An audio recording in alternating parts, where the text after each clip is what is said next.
In the days following Hurricane Maria's devastating blow to Puerto Rico, air traffic on the island came to a complete standstill as airport damage prevented commercial pilots from servicing the island. That said, with the island economy grinding to a halt, San Juan International apparently managed to find a way to accept one very important plane, a jet loaded with an undisclosed amount of cash from New York Fed President William Dudley, per Bloomberg. Less than a week into the massive blackout that followed Hurricane Maria and essentially turned Puerto Rico into a cash-only economy, one top local banker became so concerned about the supply of bills that he called the Federal Reserve.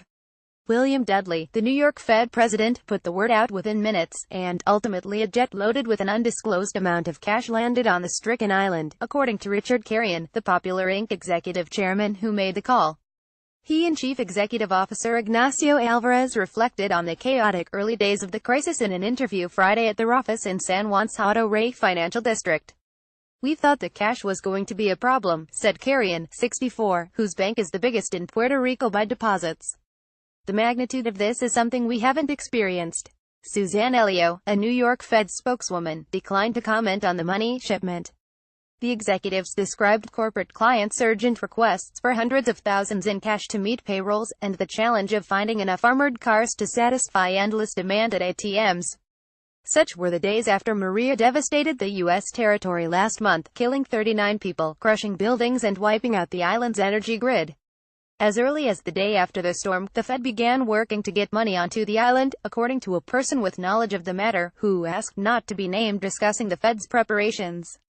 Of course, as we've noted before, nearly 3 weeks after Hurricane Maria made landfall in Puerto Rico on September 20th, some 90% of the island is still without power, and the resulting damage to the local economy will undoubtedly have long-lasting effects.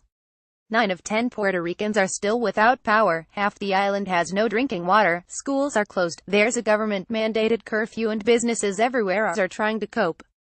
At Popular, half of branches remained shuttered Friday, as did 2/3 of ATMs.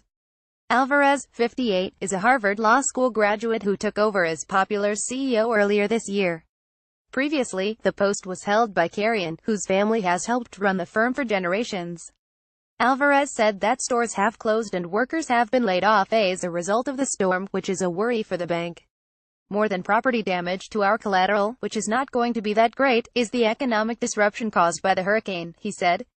The lack of power was a nightmare for dialysis and cancer patients, as well as the elderly trapped in condominiums without air conditioning. The blackout also means that this corner of credit card-dependent America is relearning how to function almost entirely in cash.